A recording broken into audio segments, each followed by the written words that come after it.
ಹೇಳಿ ಹೇಳಿ ಹೇಳಿ ನೀವು ಹೇಳಿ ಆಮೇಲೆ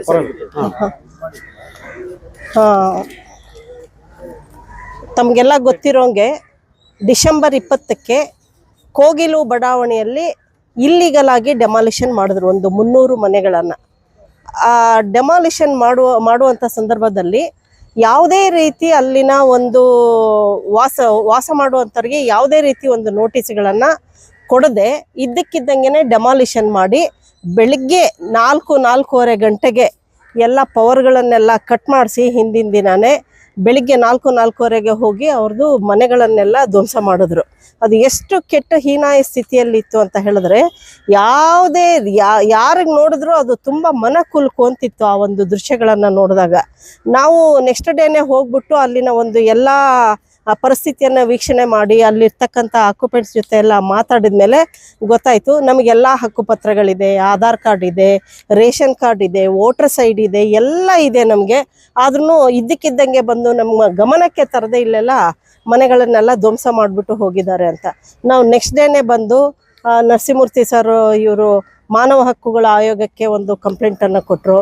ನಾನು ವುಮೆನ್ಸ್ ಕಮಿಷನ್ಗೆ ಮತ್ತು ನಮ್ಮ ಕೊಲೀಗೊಬ್ಬರು ಅಖಿಲ್ ಬಾಬು ಅಂತ ಹೇಳ್ಬಿಟ್ಟು ಅವರು ಚೈಲ್ಡ್ ಕಮಿಷನ್ಗೆ 3 ಜನ ಕೊಟ್ಟು ಸ್ಪಾಟಿಗೆ ಒಂದು 2-3 ಸಾರಿ ವಿಸಿಟ್ ಮಾಡಿ ಎಲ್ಲ ನೋಡಿಕೊಂಡು ಆಮೇಲೆ ಕಮಿಷನ್ ಅವ್ರನ್ನೂ ಕರ್ಕೊಂಡು ಹೋಗಿದ್ವಿ. ಅವರೆಲ್ಲ ರಿಪೋರ್ಟ್ ಹಾಕಿದ್ದಾರೆ. ಬಟ್ ರಿಪೋರ್ಟ್ ಹಾಕಿದ್ರೆ ಏನು ಪ್ರಯೋಜನ? ಬರೀ ಪೇಪರಲ್ಲಿ ಬುಕ್ಕಲ್ಲಿದ್ದರೆ ಸಮಥಿಂಗ್ ಏನಾದರೂ ಒಂದು ಇಂಪ್ಲಿಮೆಂಟೇಷನ್ ಆಗಬೇಕು, ಆ್ಯಕ್ಷನ್ ಆಗಬೇಕು. ಯಾವುದೇ ರೀತಿ ಆ್ಯಕ್ಷನ್ ಆಗಲೇ ಇಲ್ಲ ಅಲ್ಲಿ.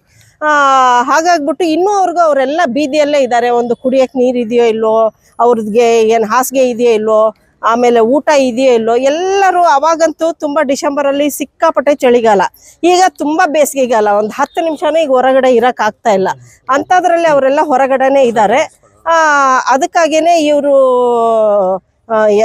ಏನಾಗ್ತಾ ಇದೆ ಅಂದರೆ ಕಮಿಷನ್ ಅವರು ಯಾವುದೇ ರೀತಿ ಇಂಪ್ಲಿಮೆಂಟೇಷನ್ ಮಾಡದೇ ಇರೋದ್ರಿಂದ ಉಮಾಪತಿಯವರು ಲಾಸ್ಟ್ ಮಂತಲ್ಲಿ ಒಂದು ಕ್ರಿಮಿನಲ್ ಆ್ಯಕ್ಷನ್ ಆಗಬೇಕು ಇವ್ರ ಅಗೇನೆಸ್ಟ್. ಯಾಕಂದರೆ ಸಿವಿಲ್ ಆ್ಯಕ್ಷನ್ ಒಂದು ಕಡೆ ಆಗ್ತಾ ಇದೆ, ಇನ್ನೊಂದು ಕಡೆ ಕ್ರಿಮಿನಲ್ ಆ್ಯಕ್ಷನ್ ಆಗಬೇಕು ಅಂತ ಹೇಳಿಬಿಟ್ಟು ಇದರ ಸೂತ್ರಧಾರಿಗಳು ಯಾರಿದ್ದಾರೆ ಅಂದರೆ ಡೆಮಾಲಿಷನ್ ಮಾಡುವಂಥವ್ರು ಯಾರಿದ್ದಾರೆ ಅವ್ರನ್ನೆಲ್ಲ ಪಾರ್ಟಿ ಮಾಡಿ, ಅಂದರೆ ಇದರಲ್ಲಿ ಒಂದು 4 ಜನ IAS ಆಫೀಸರ್ಸ್ ಇದ್ದಾರೆ. ಆಮೇಲೆ ನಮ್ಮ ಪೊಲೀಸ್ ಕಮಿಷನರು ಸೀಮಂತ್ ಕುಮಾರ್ ಸಿಂಗ್ ಅವರು ಅದರಲ್ಲಿ ಅಕ್ಯೂಸ್ಡ್ ಆಗಿದ್ದಾರೆ. ಟೋಟಲ್ 5 ಜನ ಆಫೀಸರ್ಗಳು IAS ಪ್ಲಸ್ IPS ಆಫೀಸರು ಇದರಲ್ಲಿ ಅಕ್ಯೂಸ್ಡ್ ಆಗಿದ್ದಾರೆ. ಇಲ್ಲಿ ಮುಖ್ಯವಾದ ನಮ್ಮದು ಬೇಡಿಕೆ ಏನು ಅಂತ ಹೇಳಿದ್ರೆ, ಏನು ಇವರು BBMP ಕಮಿಷನರ್ ಇದ್ದಾರಲ್ಲ, ಚೀಫ್ ಕಮಿಷನರ್ ಮಹೇಶ್ವರ ಅವರು GBAಗೆ ಹೆಡ್ಡು, ಅವ್ರಿಗೆಲ್ಲ ಗೊತ್ತಿರುತ್ತೆ. ಅದಾದಮೇಲೆ north city corporation Sunil Kumar ಅವರು he is also one of the responsible person. ಅದಾದಮೇಲೆ ಕರಿಗೌಡ್ರು ಅಂತ ಇದ್ದಾರೆ, ಈಸ್ ಆಲ್ಸೋ IAS ಆಫೀಸರ್. ಅವ್ರು ಇನ್ನೊಂದು 2-3 ತಿಂಗಳಲ್ಲಿ ರಿಟೈರ್ಡ್ ಆಗುವಂಥ ಚಾನ್ಸಸ್ಗಳಿದೆ. ಬಟ್ ರಿಟೈರ್ಡ್ ಆಗುವಂಥ ಸಂದರ್ಭದಲ್ಲಿ ಇಂಥದನ್ನೆಲ್ಲ ಮಾಡಿಬಿಟ್ಟು ಹೋಗೋಣ ಅಂತ ಇದ್ರು ಏನೋ ಗೊತ್ತಿಲ್ಲ. ಬಟ್ ಇದು ಅವರು ಹೇಳೋ ಪ್ರಕಾರ ಏನು ಅಂದರೆ 7-8 ವರ್ಷದ ಹಿಂದೆನೇ ನಮಗೆ ಒಂದು 4-5 ಎಕರೆ ಸರ್ಕಾರ ಜಾಗ ಕೊಟ್ಟಿದೆ, ಅಲ್ಲಿ ವೇಸ್ಟ್ ಮ್ಯಾನೇಜ್ಮೆಂಟ್ದು ಮಾಡಬೇಕು ಅಂತ ಹೇಳ್ಬಿಟ್ಟು. ಬಟ್ ಯಾವುದೇ ರೀತಿ ಒಂದು ಸ್ಥಳಗಳನ್ನು ಕೊಟ್ಟಾಗ ಅದಕ್ಕೆ ಒಂದು ಟೈಮ್ ಲಿಮಿಟ್ ಅಂತ ಇರುತ್ತೆ. ಅಂದರೆ 2 ವರ್ಷನೋ 3 ವರ್ಷನೋ ಪೊಸಿಷನ್ ತಗೊಂಡು ಅವ್ರ ಕಾರ್ಯಕ್ರಮಗಳನ್ನು ಇಂಪ್ಲಿಮೆಂಟ್ ಮಾಡುವಂಥದ್ದು. 7-8 ವರ್ಷ ಆದ್ರೂ ಇಂಪ್ಲಿಮೆಂಟ್ ಮಾಡಿದೆ. ಈಗ ಯಾರು ಅವರೆಲ್ಲ ಆ ಜಾಗನೂ ಕಬ್ಜಾ ಮಾಡ್ಕೋಬೇಕು ಅಂತ ಹೇಳ್ಬಿಟ್ಟು ಅವರು ಇದ್ದಕ್ಕಿದ್ದಂಗೆ ಡೆಮಾಲಿಷನ್ ಮಾಡೋದಕ್ಕೆ ಇವರು ಸಹ ಒಬ್ಬರು ಪಾತ್ರಧಾರಿಗಳು. ಆಮೇಲೆ ಅಲ್ಲಿರುವಂಥ ಜಾಗ ಏನಿದೆ ಅಲ್ವಾ, ಅದು ಒಂದು ಯಾವ ಜಾಗ ಅದು? ಗೋಮಾಳ ಜಾಗ. ಸಾರಿ, ಗೋಮಾಳ ಜಾಗ ಆಗಿರೋದ್ರಿಂದ ಇದಕ್ಕೆ ಸಂಪೂರ್ಣವಾಗಿ DC ಅವರೇ ಜವಾಬ್ದಾರರಾಗಿರ್ತಾರೆ. ಬಟ್ DC ಅವರು ಸಹ ಇದರಲ್ಲಿ ಯಾವುದೇ ರೀತಿ ಆರ್ಡರ್ಗಳನ್ನು ಮಾಡಿಲ್ಲ. ಇಷ್ಟೆಲ್ಲ ಇರಬೇಕಾದ್ರೆ ಇವರು ಇದ್ದಕ್ಕಿದ್ದಂಗೆ ಹೋಗಿ 20ನೇ ತಾರೀಕು ಡೆಮಾಲಿಷನ್ ಮಾಡಿ ಅಲ್ಲಿ ಒಂದು 200-300 ಜನ ಪೊಲೀಸವ್ರನ್ನ ಕರ್ಕೊಂಡೋಗಿ ಮಕ್ಕಳನ್ನೆಲ್ಲ, ಹೆಣ್ಮಕ್ಳನ್ನ ಎಲ್ಲರನ್ನೂ ಎಳೆದು ಹಾಕಿ ಹೊರಗಡೆ ಹಾಕಿ ಡೆಮಾಲಿಷನ್ ಮಾಡಿ ಅವ್ರನ್ನೆಲ್ಲ ಬೀದಿ ಪಾಲು ಮಾಡಿರುವಂಥದ್ದು.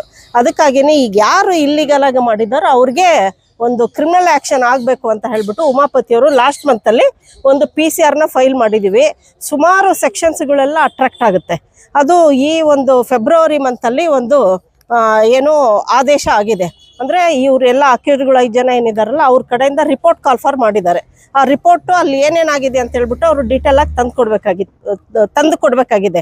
ಯಾಕೆಂದರೆ ಈಗ ಏನು ಫಸ್ಟ್ ಆಫ್ ಆಲ್ ಅವ್ರು ನೋಟಿಸ್ ಕೊಟ್ಟಿಲ್ಲ, ಸುಪ್ರೀಂ ಕೋರ್ಟ್ ಗೈಡ್ಲೈನ್ಸ್ನ ಫಾಲೋ ಮಾಡಿಲ್ಲ, ಹಿಯರಿಂಗ್ ಆಪರ್ಚುನಿಟಿ ಕೊಟ್ಟಿಲ್ಲ.